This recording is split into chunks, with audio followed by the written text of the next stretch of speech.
7h30, avenue de Marigny à Paris. Justine arrive sur son lieu de travail. Bonjour. Vous avez votre badge, vous faites ? Mon collègue.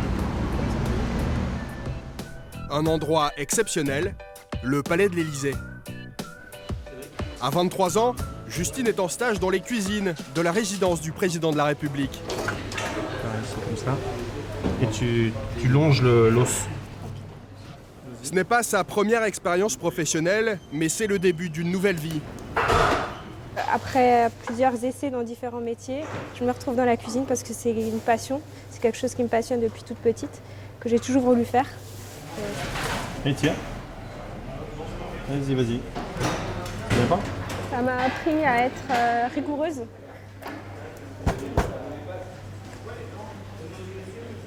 Et ça m'apaise. C'est quelque chose que je fais avec passion. Même quand ça résiste. Se consacrer à la cuisine, c'est aussi le choix qu'a fait une jeune fille à plus de 5000 km de là, à Montréal. Annabelle a 17 ans et comme beaucoup de jeunes, elle ne savait pas vraiment quoi faire de sa vie, jusqu'à ce qu'elle découvre le monde de la cuisine. La cuisine m'a donné confiance en moi, parce qu'avant, j'avais peu d'estime de moi, peu de confiance en moi, là, je l'ai. Parce que les chefs cuisiniers ou même les cuisiniers qui m'apprennent à cuisiner, ben ils me montrent de nouvelles façons de faire. Et moi, je pensais que j'étais pas capable de faire. La cuisine pour passion, mais Annabelle et Justine ont un autre point commun. Elles sortent toutes les deux d'une formation avec des écoles culinaires d'un genre nouveau. Au Québec, Annabelle fait partie de la Tablée des chefs, un programme qui intervient directement auprès d'adolescents en difficulté pour les réinsérer grâce à la cuisine. En France, Justine a suivi les cours de cuisine mode d'emploi, une école créée par le chef Thierry Marx pour donner une seconde chance à des jeunes sans diplôme ou à des personnes en reconversion professionnelle. Chef Marx a lancé un défi à l'école québécoise, un concours pour réussir à créer un repas complet sans produire de déchets alimentaires. Chaque année en France, nous produisons 10 millions de tonnes de ces déchets, de la nourriture qui serait souvent encore consommable ou réutilisable en cuisine, avec un peu d'astuce.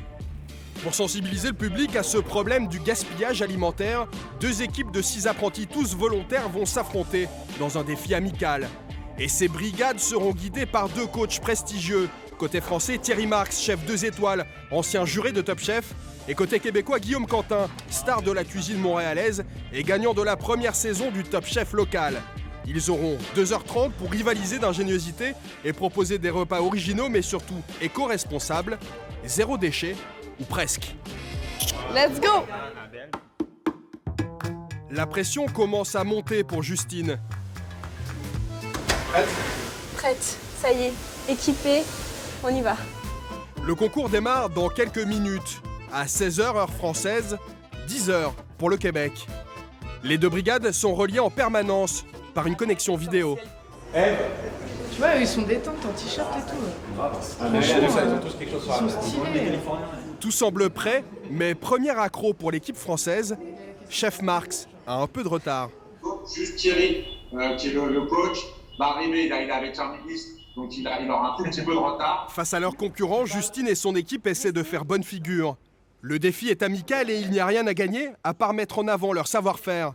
Mais à leur visage concentré, on sent que dans leur tête, la compétition a déjà commencé. Le top départ dans 5, 4, 3, 2, 1, c'est parti! Au même moment, à Montréal et à Paris, les apprentis découvrent les produits qu'ils vont devoir cuisiner. Ce sont les mêmes des 2 côtés de l'Atlantique. Des carottes avec leurs fans, un filet de truite, un poulet, une courge, du fromage, du pain rassis. Exclusivement des aliments qui produisent en temps normal beaucoup de déchets.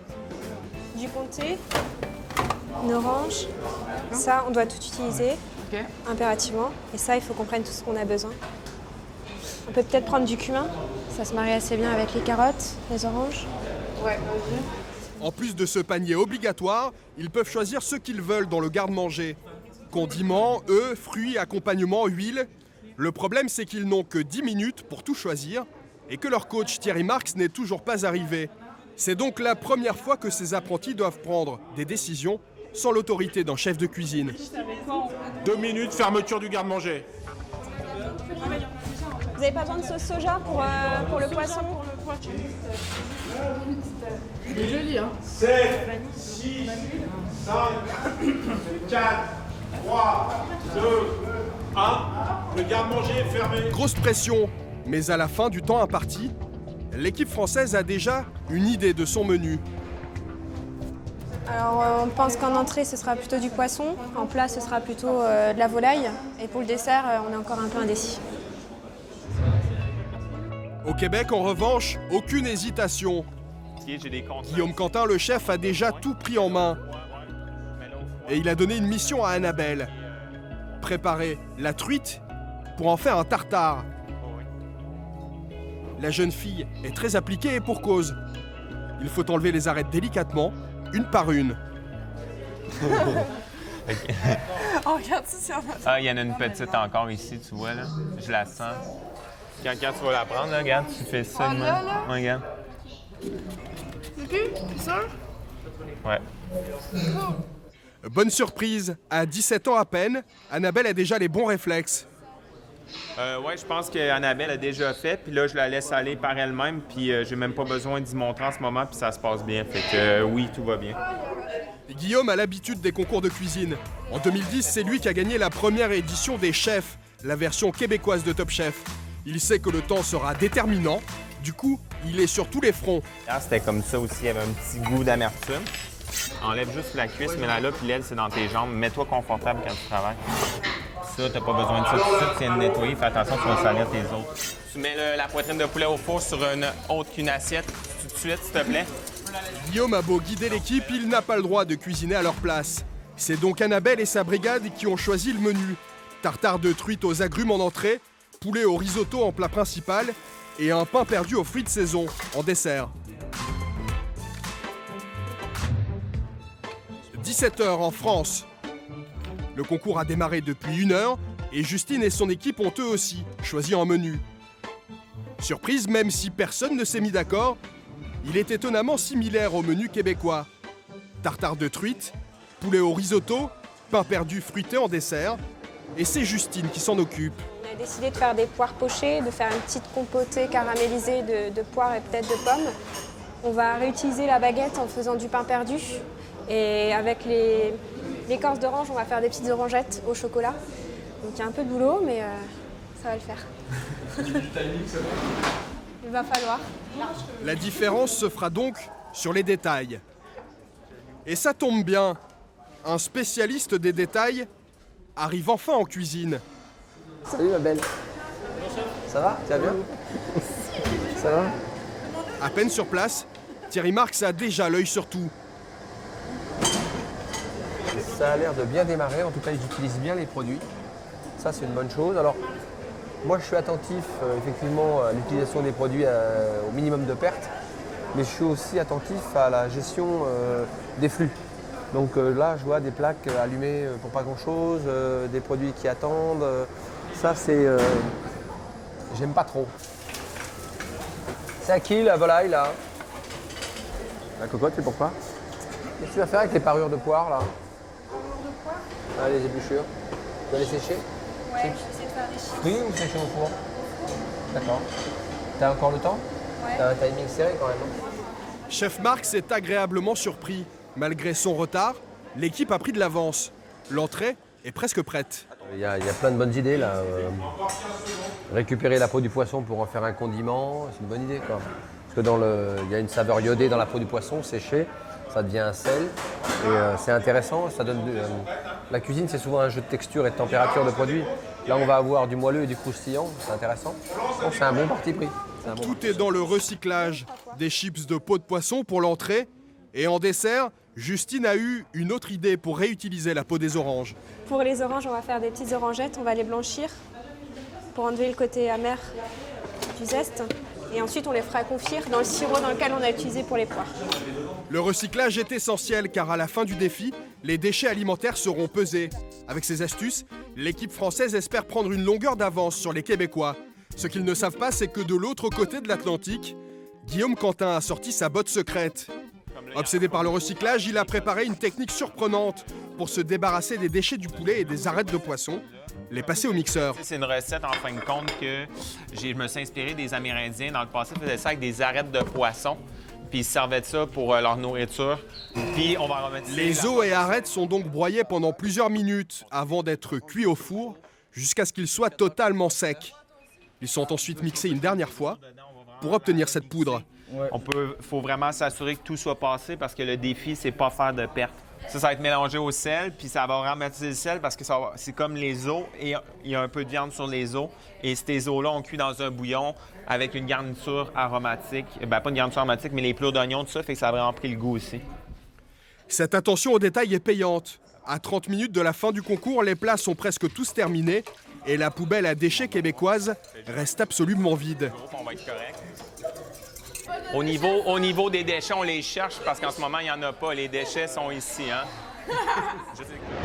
Les Français peuvent-ils en dire autant? Pas vraiment. Sur le dessert notamment, des morceaux de pain ont été jetés au lieu d'être réutilisés. Et Thierry Marx s'en est aperçu. C'est pas grave, hein, mais c'est pas... je fais à tout prix parce que j'ai la marchandise. Le pain, il n'est pas forcément perdu. On peut le ressécher ensuite, en faire une chapelure, on peut en faire une autre chose. En fin de compte, on n'a peut-être pas aussi bien utilisé le pain qu'on aurait dû. Et on aurait peut-être dû l'utiliser différemment. Mais maintenant que c'est fait, on va faire en sorte que ça fonctionne. Justine n'a plus le temps de se poser de questions. Camille, les entrées dans 3 minutes. Très bien. Ultime seconde avant la fin du concours, les deux équipes finissent de dresser leurs plats. 5, 4, 3, 2, 1, go! Fini pour les entrées. Fin du temps imparti. Les brigades n'ont plus le droit de toucher à quoi que ce soit. Les règles sont strictes. Un jury doit d'abord goûter les plats pour s'assurer qu'ils sont dignes d'un grand restaurant. Annabelle est très fière de présenter son entrée à un jury de professionnels de la cuisine et d'élus locaux. Voici un tartare de truite avec de l'orange, de la lime, avec du zeste de lime dedans. Je me sens bien. Les juges ont l'air à aimer ça. Je les vois pas arrêter de manger ça. Quelques minutes plus tard, c'est au tour de Justine de proposer son dessert. Alors, vous avez une déclinaison de pois avec un pain perdu revisité. Bonne dégustation. Merci. Oui, moi je me dis toujours, est-ce qu'un client paierait? Est-ce qu'un client paierait pour ça? Bon, je pense qu'un client, il paierait pour ça. C'est peut-être pas dressé comme je le souhaiterais, mais ça a du goût et c'est bon. Donc c'est déjà pas mal. Hein. C'est déjà pas mal, mais ce n'est pas l'essentiel. Car dans un concours sur le gaspillage alimentaire, c'est au poids qu'on détermine le vainqueur. Et il est temps de passer à la pesée. On va présenter des deux côtés les déchets qui restent du panier anti-gaspillage. Voici le panier à déchets français. Un peu de pain, des écorces de citron et les os du poulet. C'est déjà un exploit. À peine 300 grammes de déchets. Mais voici le panier québécois. Montre les déchets. Une coquille d'œuf, rien de plus. Oh, oui. Alors félicitations. Finalement, pas besoin de peser. Grâce notamment à sa poudre d'eau de poulet, l'équipe d'Annabelle remporte haut la main ce premier défi en cuisine franco-québécois. Justine est déçue du résultat, mais fière de ce qu'elle a accompli. Ça me donne des forces pour affronter l'avenir, pour me dire que de toute façon, la vie est semée d'embûches, donc il n'y a plus qu'à avancer, plus qu'à construire de ses erreurs, et puis on y va. Redonner confiance à de jeunes adultes grâce au travail en équipe, c'était aussi ça, l'objectif de ce concours. Car pour Chef Marx, la cuisine, c'est beaucoup plus qu'une affaire de goût. La cuisine, c'est du lien social. Il y a une confiance qui se crée. On peut empoisonner quelqu'un avec la nourriture. Et là, on ne s'empoisonne pas, on se fait confiance. Donc il y a tout un lien social qui fait que c'est apaisant et que ça aide les gens de nouveau à rentrer en relation avec un univers social différent du leur. Et c'est ça une des grandes forces de la cuisine. Les deux écoles de cuisine ont déjà promis de se retrouver l'année prochaine, à la même date, pour la revanche.